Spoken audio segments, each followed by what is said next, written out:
आज जागतिक जल दिवसानिमित्त आज आपण एक प्रण करूया की आपण काय करणार आहोत। या पावसाळ्यामध्ये जेवढं जास्तीत जास्त आपण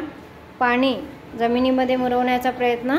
करणार आहोत की जेणेकरून पुढच्या पिढीला पाण्याचा त्रास होणार नाही। आणि या एका छोट्याशा कवितेमधून आपण हा पाण्याचा थेंब आपल्यासाठी किती महत्त्वाचा आहे तर आपण थोडंसं म्हणून घेऊया। ओके। विषय आहे गाण्याचा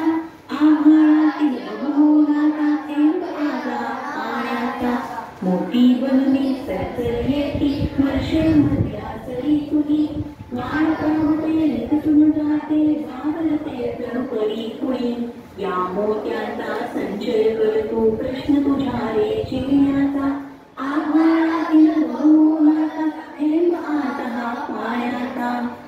आभाळातील या मोत्याने मातीमधली पिकती मोठी निसर्ग झाडी मोलतयाचे तुम्ही माणसे कामगपोटी संचय करता तिजोरीतल्या खणखणत्या त्या नाण्यांचा आभाळातील बहुमोलाचा थेंब आला पाण्याचा कशात ऐसा वेडा काळा स्वतः होणी जगण्याचा दृष्टिकोन तू बदलला रे निसर्गाचा या बघण्याचा शाने साठी सांग पुढे का होत तुला रे सोन्याचा